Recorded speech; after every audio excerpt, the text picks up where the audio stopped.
Hello again, and welcome back to Finding Sanctuary. This is a series of discussions between Buddhist renunciate women about the Therigatha. These are poems composed by fully enlightened nuns at the Buddha's time. I'm Ayya Vimalanyani, and with me today is Anagarika Sabbamitta again. Hello, Anagarika Sabbamitta. So nice to see you again. Yes, hello. Nice to see you again too. So I heard that you are doing a project to translate a large amount of Pali suttas into German, including also the Therīgāthā verses. Mm-hmm. So that sounds very interesting. And I thought maybe you can tell us a little bit more about your project and what inspired you to do that. Oh, yes. I have started this project in mid-2019. And the scope of the project is the four Nikayas, the four main Nikayas, and the early parts of the Khuddaka Nikaya, to which the Therīgāthā collection belongs.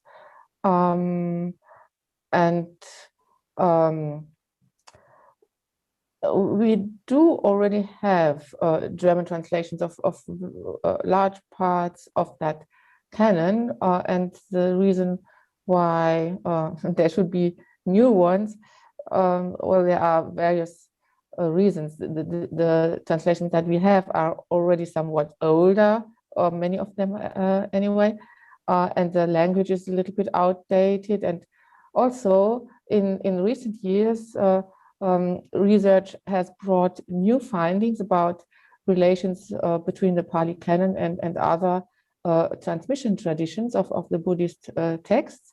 So there is just a lot of new knowledge available that these early translators did not have. So these are all reasons for new translations to be done.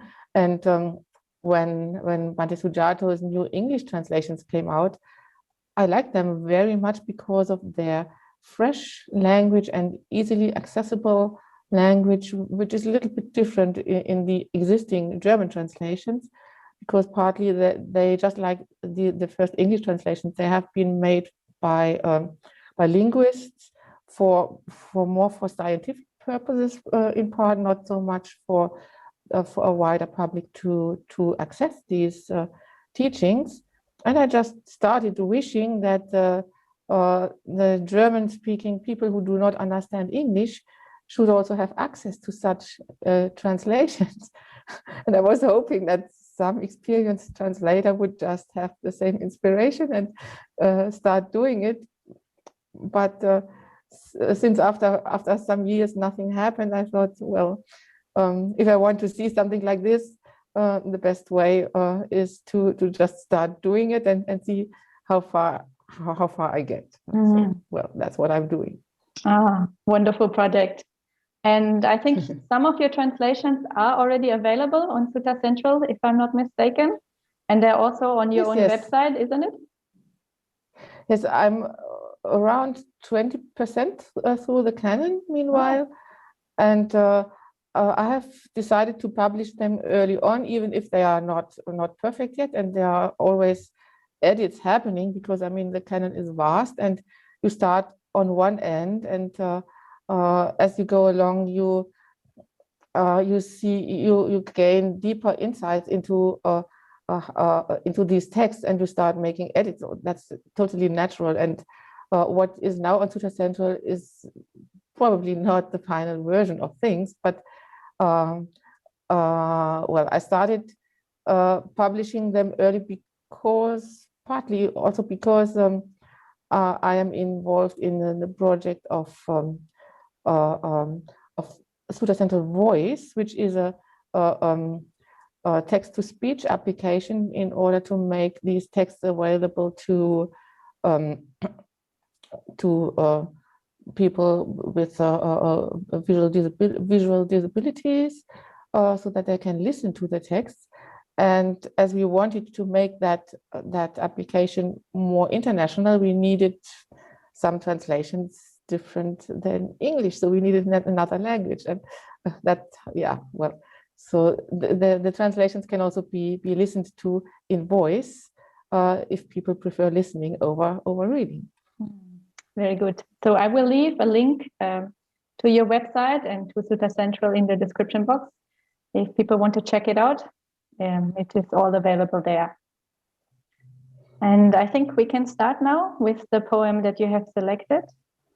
And the poem that we are going to discuss today is a conversation between Mara and the bhikkhuni Sela.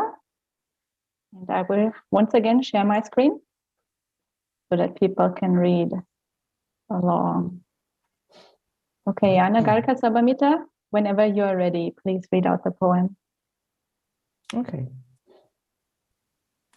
There's no escape in the world. So what will seclusion do for you?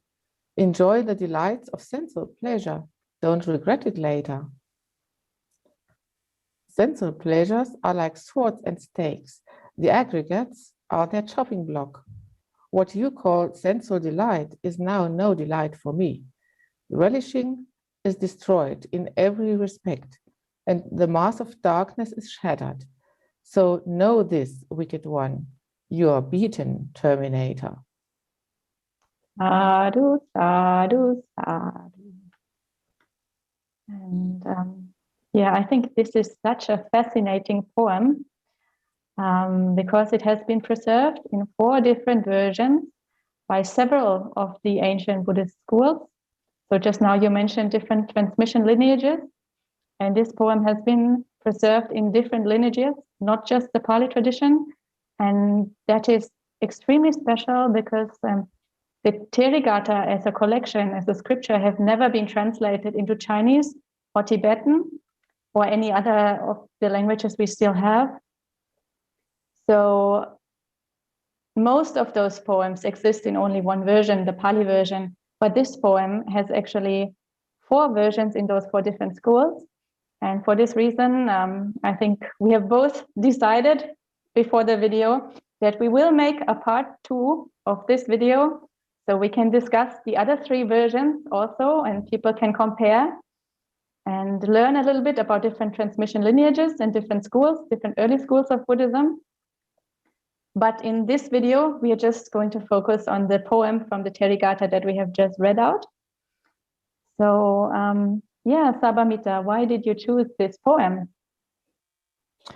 Well, partly for those reasons that we just mentioned, because I find it so interesting that it has a parallel in the Samyutta Nikaya, which is another collection of the Pali Canon.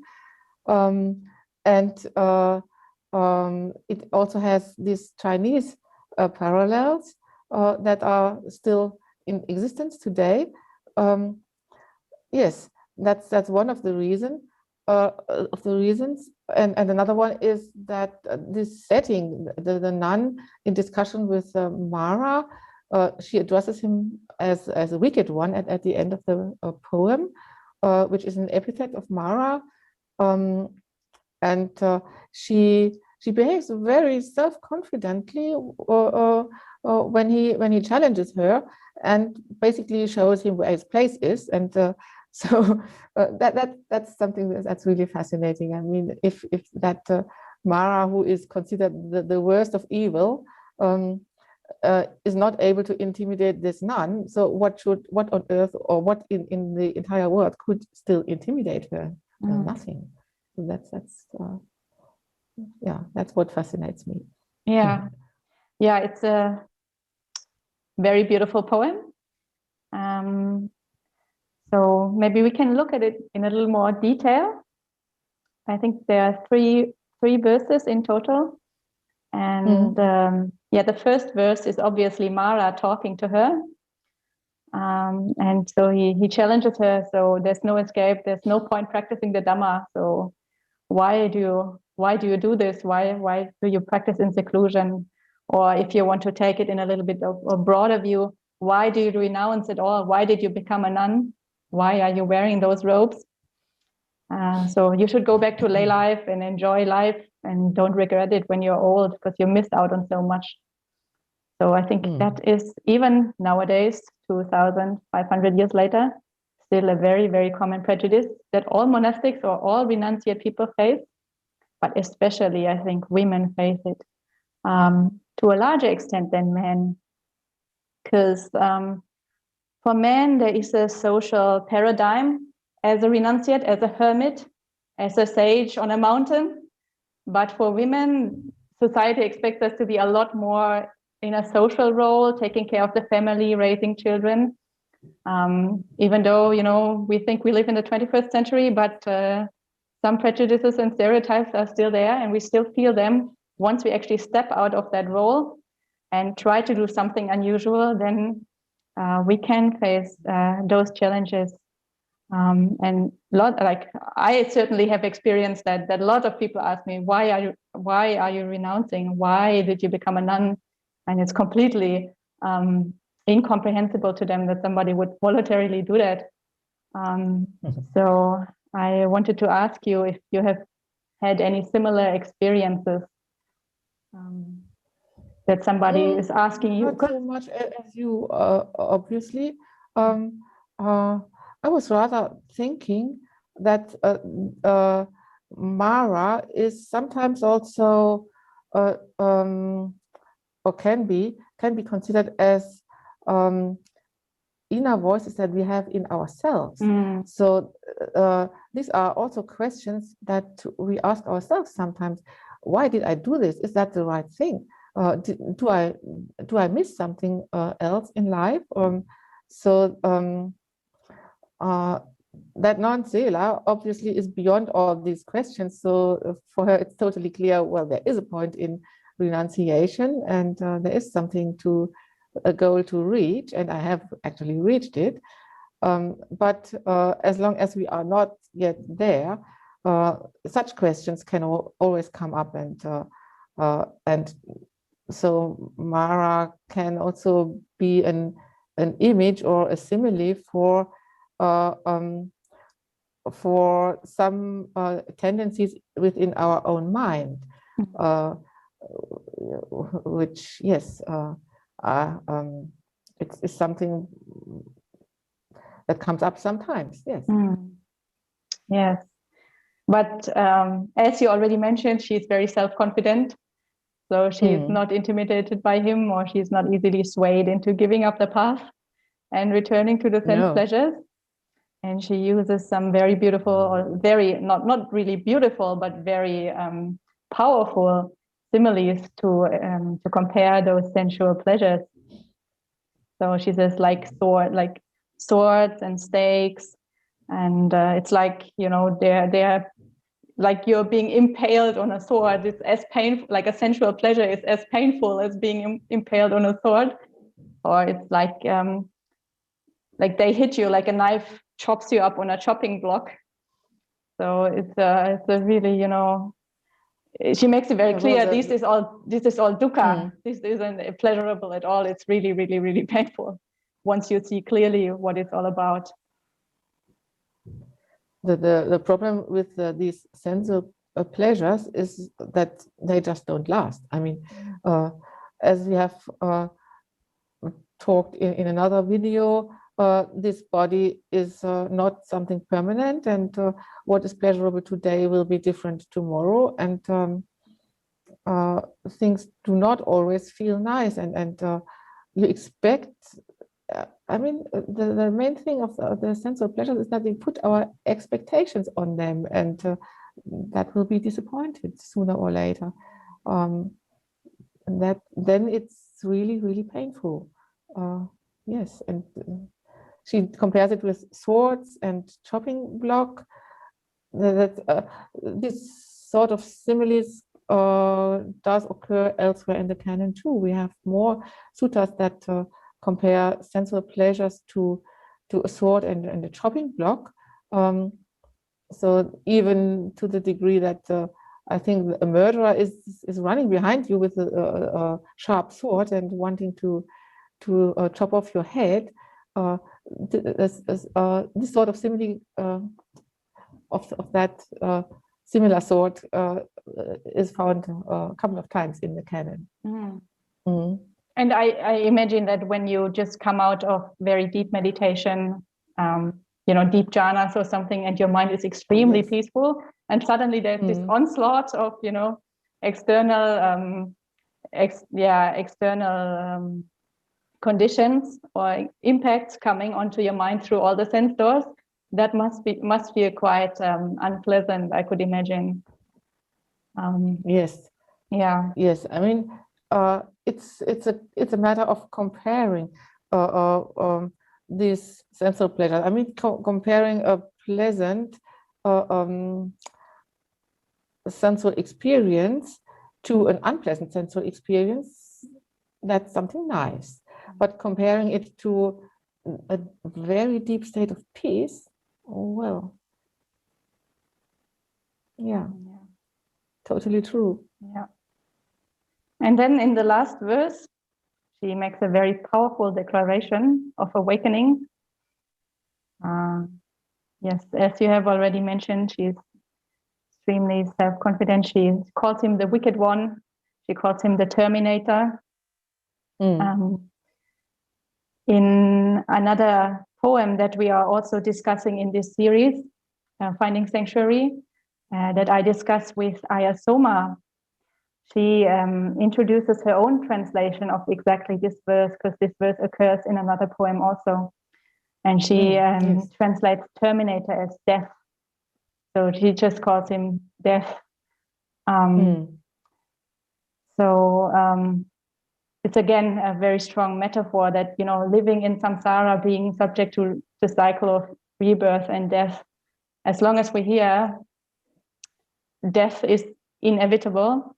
And it's also implying that, Mara is the one who is trying to trap us in samsara, is the one who is, like death himself, like a killer, basically. So yes. I found it a very striking simile. Yes. Yes. The Terminator, that's the one who is making an end. So that's, yes, is another word perhaps for death. Yeah. Yes, and just how she begins that verse: relishing is destroyed in every respect, and the mass of darkness is shattered. It's a very, powerful statement, and she's fully enlightened, and it's extremely beautiful, I think. So I think maybe this is a good point to end this video. If people have any comments or questions, please leave them in the comment section below. We are going to answer them all in our live stream. And the next episode of Finding Sanctuary will be uploaded tomorrow. And I'm Anagarika Sabbamitta. Thank you so much for joining us today. I think we had a really nice conversation, and it was really good to talk to you today. Thank you very much for having me here. Sadhu, sadhu, sadhu. Sadhu.